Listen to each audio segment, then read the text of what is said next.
Alors, bonjour. Donc, voilà le tableau que nous avons donc obtenu ici. Ce tableau-là donc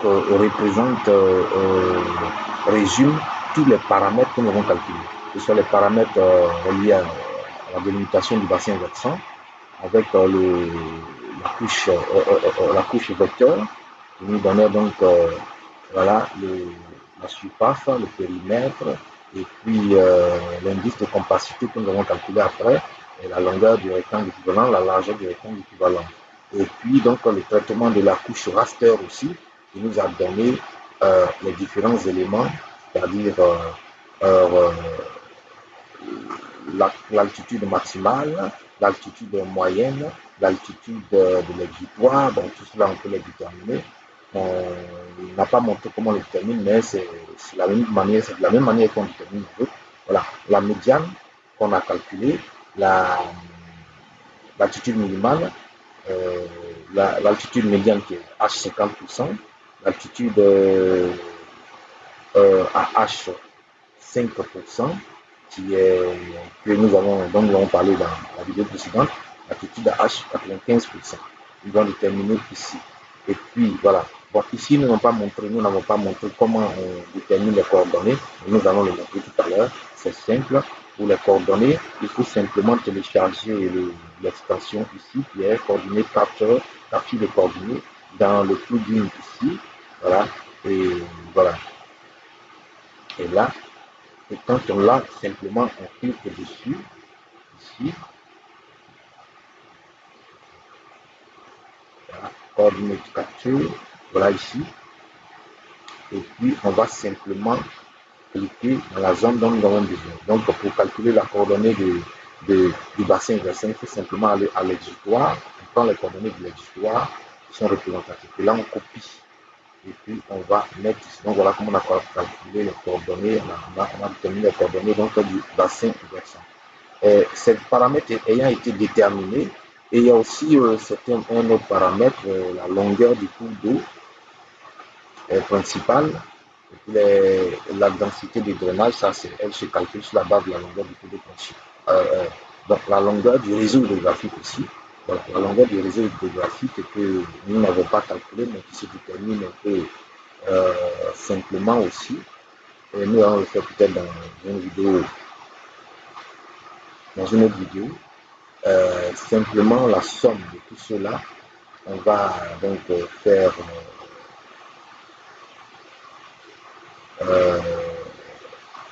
une digitalisation de ce réseau-là et donc déterminer ces paramètres dans la table attributaire. Dans la table d'attribution, comme on a fait pour les autres. On va y revenir certainement. Et donc, ceci est déterminé dans les différents éléments. Alors, le temps de concentration est calculé simplement par la formule de ce temps-là, en introduisant justement les paramètres que nous avons calculés au-dessus ici, qui permet de déterminer le temps de concentration.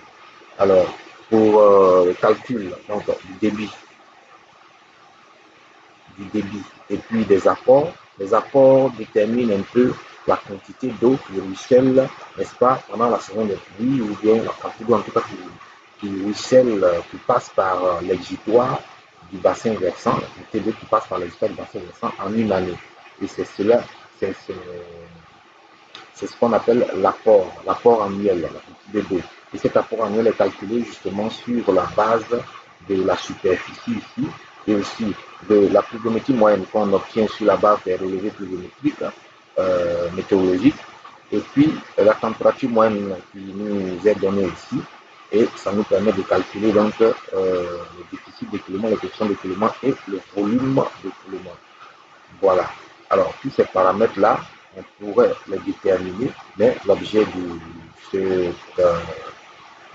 de ce workflow, ce n'est pas l'objet de ce workflow, mais nous allons les déterminer dans d'autres vidéos, puisque, voilà.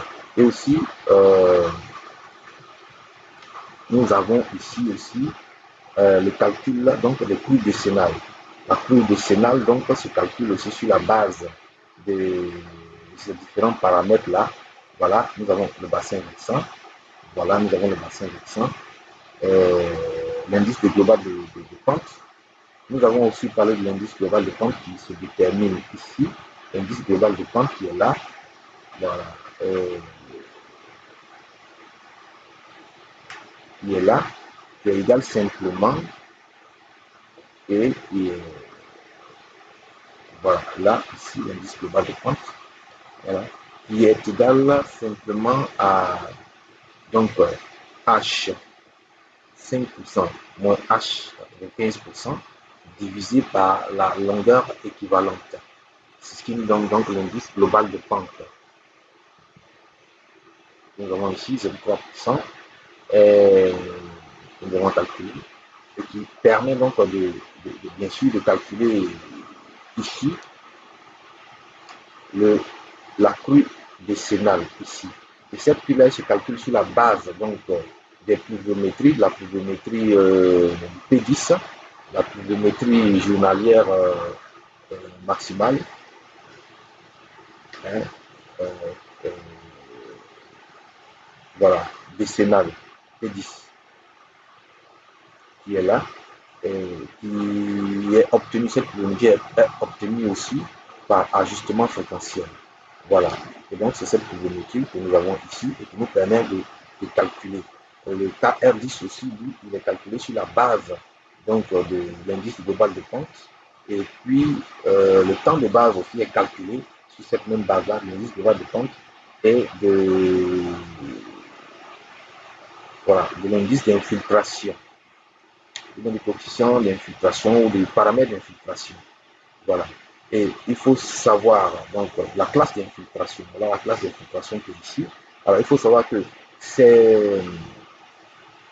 Alors, cette crue décennale-là, elle a été déterminée sur la base donc, de la méthode de Lordston. La méthode de Lordston.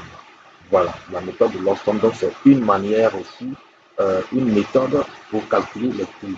Alors, donc, cette méthode-là pourra être déterminée pourra être mieux explicité dans une autre vidéo. Mais puisque ce n'est pas l'objet de notre workflow aujourd'hui, mais nous le montrons. Et la crue aussi peut être calculée par plusieurs autres méthodes, telles que la méthode du SCS, donc sur la base du logiciel ECRAS, qui fera l'objet aussi d'un workflow. Donc, il y a plusieurs manières de calculer la crue décennale. Nous allons faire un workflow spécial sur le logiciel ECRAS et sur le logiciel ETMS, plutôt le logiciel ETMS qui calcule les crues et le logiciel ECRAS qui fait le dimensionnement hydraulique. Nous ferons un workflow spécial pour cela.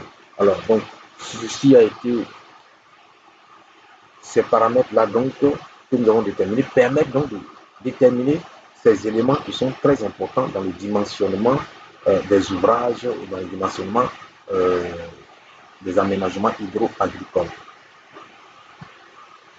Alors, la dernière phase de notre workflow, c'est donc la détermination du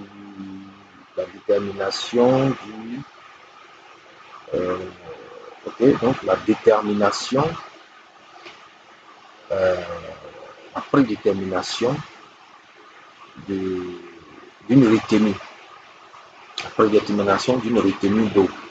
Alors, cette prédétermination se fait sur la base, bien sûr, de notre dalle, de notre bassin versant, raster de bassin versant ici. Alors, il s'agit de quoi en fait? Alors, nous allons fermer ça. Nous allons donc fermer là et puis mettre notre arrière-plan ici. On va enlever notre dalle. Il s'agit donc de faire un barrage. Nous décidons par exemple de créer un barrage, n'est-ce pas, à l'exutoire de notre bassin versant qui est là. Alors, ce dont il s'agit, c'est que notre bassin versant produit ici, notre bassin versant produit donc 14 millions de mètres cubes annuellement. Et donc, on peut capter cette portion-là, ces 14 millions de mètres cubes-là, une portion de 14 millions de mètres cubes, en fonction bien sûr de notre superficie que nous allons irriguer. Alors, si vous vous rappelez bien, nous allons le montrer ici.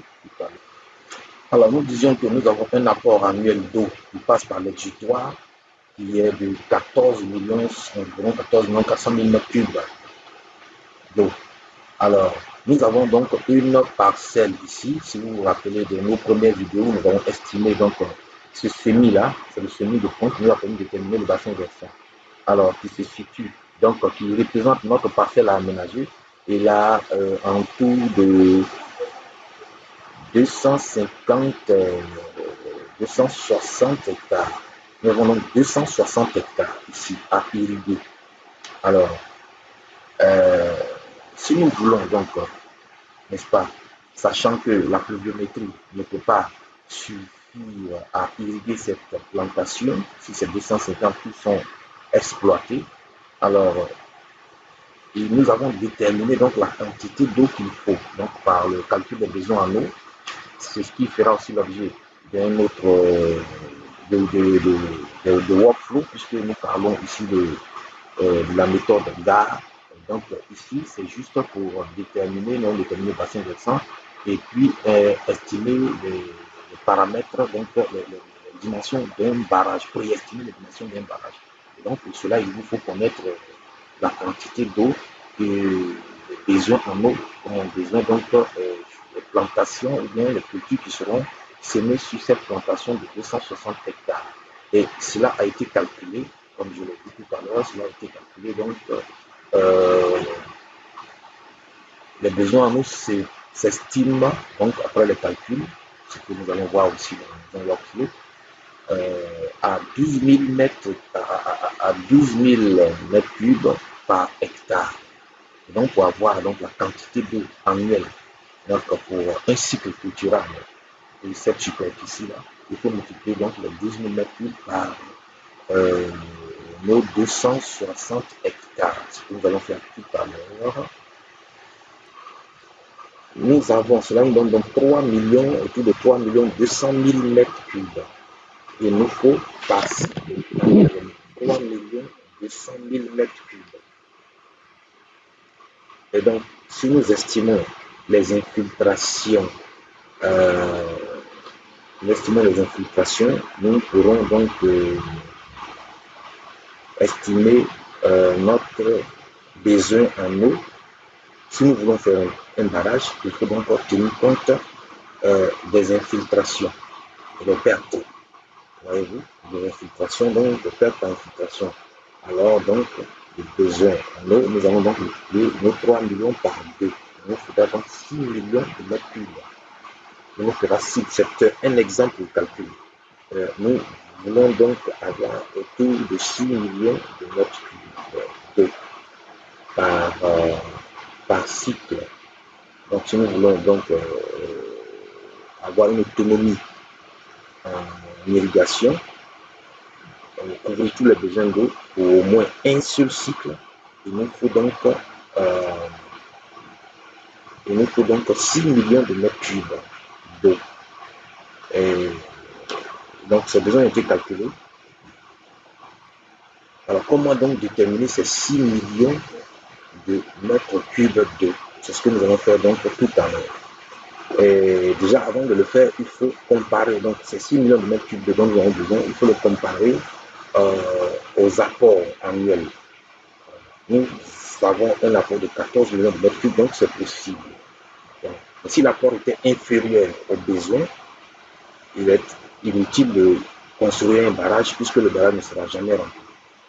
Et donc la première condition, c'est que les apports soient supérieurs aux besoins en eau.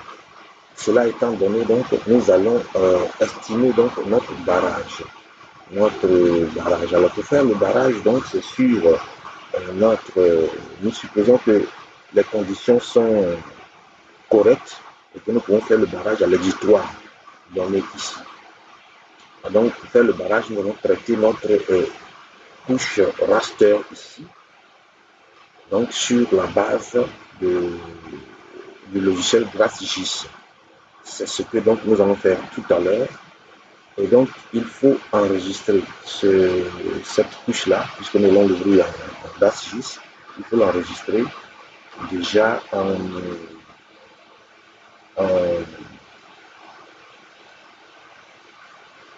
dans, en huitième, projection huitième.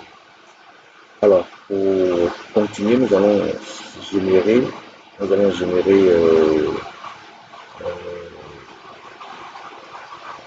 déjà le, le, le coupe de niveau. Non, nous allons attendre d'abord. Et donc, nous allons ouvrir notre raster ici. Ce que nous allons faire. Donc, nous allons ouvrir GraphGIS. Nous allons donc ouvrir le logiciel GraphGIS qui va nous permettre donc de faire cette simulation. Alors, nous venons là.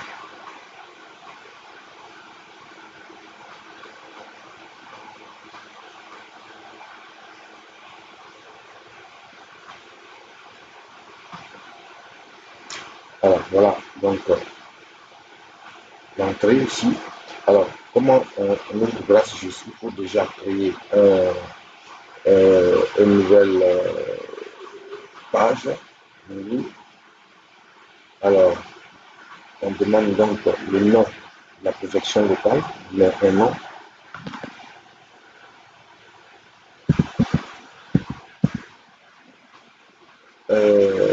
Type de la location, il faut mettre ce titre-là.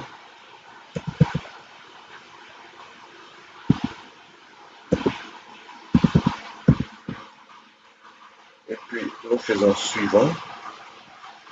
Alors, déjà ici, il faut déterminer là où on va le stocker.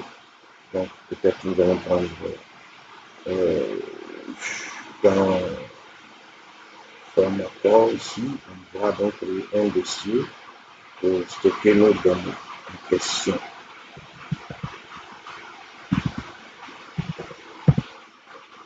Ce qu'on fait, donc, on fait sélectionner le dossier et on fait suivant. Alors, select code of special reference. Donc, pour sélectionner donc le SCR. Hein. Donc, on fait suivant. Donc, il nous demande de sélectionner le SCR. Nous avons dit que c'est le 8e zone 29 qui correspond au. Alors, nous allons donc le code qui correspond au code 326 326 29. 326 326 29. On va chercher ici. Le PS ici 326 29.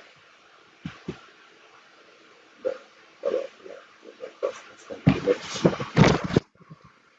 326 29.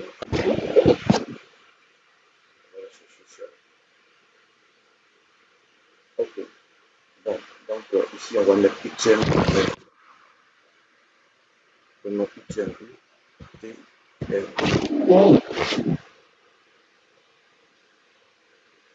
Donc là, il ne vient pas. Donc, on va le chercher directement ici. Huitième zone nord. Ok. On va prendre WG. WG. S. Ok. Ok. Là, on va changer donc c'est ça.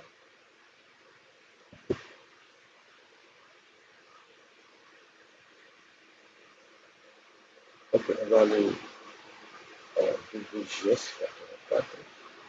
On a notre WGS ici en bas.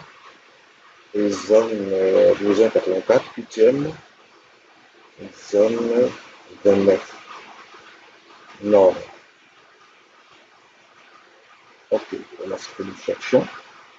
Ok, donc c'est effectivement le code 326 29, je ne sais pas pourquoi ça.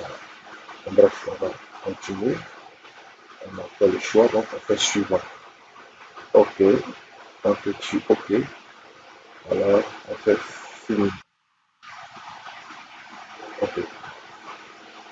Donc on va commencer maintenant, on va ouvrir grâce.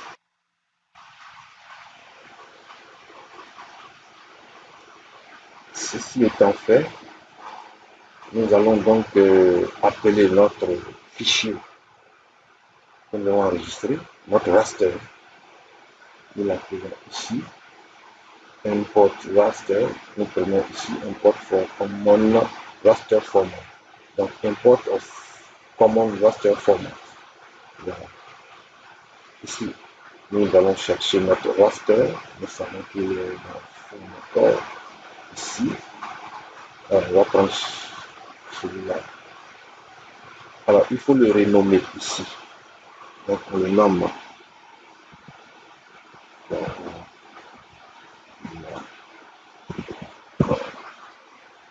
Et allez, donc on le run ici. Donc, voilà notre raster qui est là, on ferme. Voilà notre raster qui est là. Ce qu'il faut faire ici, donc, il faut déjà cliquer droit et puis déterminer, donc choisir notre raster comme zone de calcul. C'est ce qui est là ici. Fit Computation Regional from Selected Map. Donc zone de calcul ici. On a choisi. Maintenant ici, pour pouvoir la voir sur la carte ici, il faut cliquer droit et faire zoom et selected. Voilà. Quand on voit donc ce cadre rouge là, c'est que la zone de calcul a été sélectionnée. Et voilà donc notre élément ici. Alors, il faut revenir sur QGIS généralement pour voir un peu. Nous avons notre porte minimale qui est là, qui est de 333. Alors, essayons de voir ici si cette porte-là est dans cette zone de l'exutoire. Normalement, elle doit être dans cette zone de l'exutoire, généralement. Il y a plusieurs manières de faire